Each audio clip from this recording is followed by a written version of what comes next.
வணக்கம். இந்த ஒளிப்பதிவில் மாடுகளுக்கு இப்போது கொசு வலை அமைச்சிருக்கோம். அதான் இங்கே எப்படி அமைச்சிருக்கோம் அப்படிங்கிறத காமிக்க போகிறேன்.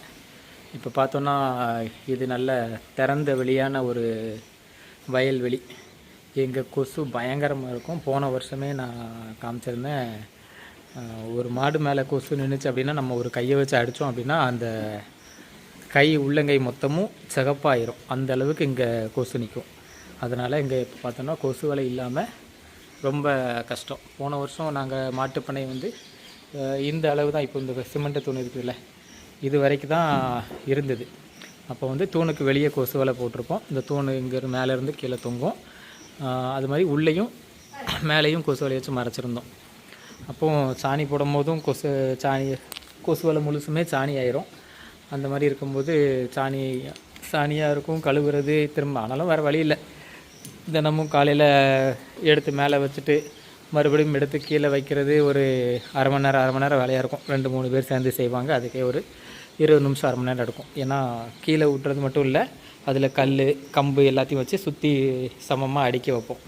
ஆனால் இப்போது இந்த மாட்டு பண்ணையை பெருசாக்கிட்டோம். நம்ம இப்போ பார்த்தோன்னா இப்போது நாங்கள் சுற்றி செவுறு கட்டி 20 மாடு கட்டுற மாதிரி இருந்த மாட்டு பண்ணையை 40 மாடுக்கு இப்போ மாற்றிருக்கோம். இப்போ இதெல்லாம் மாற்றி ரொம்ப நாளாக ஆயிடுச்சு. இப்போ அந்த மேலே பார்த்தீங்கன்னா கொசு வலையை வந்து அந்த இரும்பு கம்பிக்கும் இந்த சிமெண்ட்டுக்கு செவருக்கும் இடையில கட்டியாச்சு. கொசு வலையை சுற்றி கட்டியாச்சு. நாங்கள் இதில் போட்டிருந்த அதே கொசு வலையை தான் அவுத்து அதை ஒரு வெட்டி இதில் போட்டிருக்கோம். தனியாக வாங்கலை. இந்த மாதிரி ஏர் ஷீட்டு போடும்போது மேலே இடைவெளி இருக்கும். அதில் இந்த மாதிரி வைக்கோலை வச்சு சுருட்டி வச்சிட்டோம். ஏன்னா இதில் சிமெண்ட்டு பூசலாம். வைக்கோல்லாம் எனக்கு கொசு வலையை எடுக்கிறதும் கொஞ்சம் சுலபமாக இருக்கணும். இந்த கெட்டு கம்பி போட்டு தான் அந்த கொசு வலையை கட்டியிருக்கோம். அது சுருட்டி வச்சு அந்த கொசு வலை கிளியாத அளவுக்கு கட்டியிருக்கோம். கீழே பார்த்தோன்னா காற்றுல பறக்காமல் இருக்கிறதுக்கு கம்பு வச்சு கம்பை இந்த இடையில இந்த கம்பிகளில் கட்டிட்டோம். இந்த மாதிரி வைக்கும்போது கொசு வலை பறக்கிறதுக்கு வாய்ப்பு கம்மி. அப்போ பார்த்தா தெரியும் நிறைய கொசுலாம் இதில் இருக்குது. ஈக்கள் நிறைய இருக்குது. இந்த ஓரத்தில் பார்த்தா தெரியும். இது இந்த பக்கம் பார்த்தா வந்துட்டிங்கன்னா தெரியும் இதில் எவ்வளோ இருக்குது பார்த்தீங்களா. நாங்கள் கொசு வலை போடும்போது இதெல்லாம் உள்ளே இருந்த ஈக்கள். இப்போ கொசு வலை இருக்கிறதுனால வெளியில் போக முடியாமல் உள்ளேயே நிற்குது. எல்லாம் அவ்வளோ இதில் இருக்குது. இப்போ இந்த பக்கம் வளைவாக ஆஸ்பிரா ஷீட் வர்றதுனால நாங்கள் அதில் வைக்கோல் வச்சிட்டோம். இந்த பக்கம் பார்த்தோன்னா இரும்பு கம்பிக்கு மேலே ஆஸ்பிரா ஷீட்டு. அப்போ இடையில ஒரு பெரிய லெவலில் இடைவெளி இருக்கும். அந்த இடைவெளியை வந்து இந்த மாதிரி சாக்கை வச்சு மறைச்சிட்டோம். நாங்கள் இதில் ஒரு பிளாஸ்டிக்கில் அட்டை அந்த மாதிரி வச்சு இந்த கம்பியில் கட்டலான்னு பார்த்தோம். ஆனால் அதை விட இது கொஞ்சம் சுலபமாக இருந்தது. எங்கிட்ட சாக்கு நிறைய இருந்ததுனால வேகமாக உள்ளே வச்சு மறைச்சாச்சு. வேலையும் ரொம்ப சுலபமாக முடிஞ்சுது. செலவும் ஒன்றும் கிடையாது. சும்மா கிடக்கிற சாக்கு, நிறைய பிஞ்ச சாக்கு, எலி கடிச்ச சாக்குலாம் கிடந்தது. அது எல்லாத்தையுமே இதில் வச்சு மறைச்சாச்சு. அதே மாதிரி தான் அந்த பக்கமும் சுற்றி மறைச்சி வச்சிட்டோம். இந்த மாதிரி நம்ம பண்ணும்போது ஓரளவுக்கு கொசு தொல்லை அதிகமாக மாட்டை பாதிக்காமல் பாதுகாத்துக்கலாம்.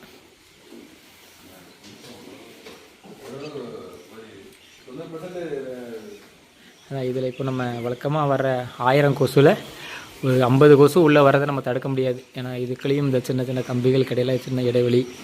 இதில் ஏதாவது ஒரு பக்கம் அங்கங்கே கொசு வலையில் இது கொஞ்சம் பழைய கொசுனால அங்கங்கே சின்ன சின்ன ஓட்டைகளும் இருக்க தான் செய்யுது.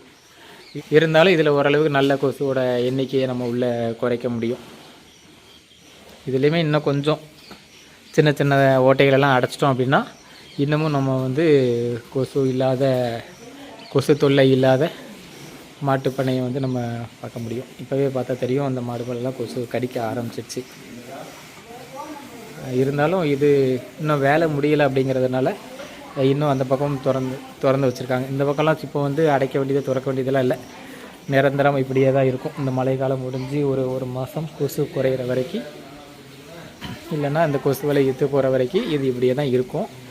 இது முன்னாடி வெயில் படம் வச்சதுனால நிறைய நாள் வந்தது. இப்போ எத்தனை நாள் வரப்போகுது அப்படிங்கிறது தெரியல. இதுதான் இப்போ உள்ளே வர்றதுக்கான பாதைங்கிறதுனால இந்த இடத்துல பார்த்தோன்னா ரொம்ப சுலபமாக இந்த கொசு வலையை இப்படி எடுத்து இப்படி கீழே போட்டுக்கலாம். அது மாதிரி இங்கேருந்து எடுத்து சுருட்டி இந்த கொக்கி மாதிரி வச்சுருக்கோமா, இந்த கொக்கியில் போட்டோம் அப்படின்னா முடிஞ்சுது. அதே மாதிரி தான் இந்த பக்கமும் இந்த கொசு வலையை எடுத்து கீழே போட்டு அதில் கல் கம்பி எதையாவது ஒரு சின்ன எடைக்கு மட்டும் வச்சிடணும், இந்த ஒரு பக்கத்துக்கு மட்டும்.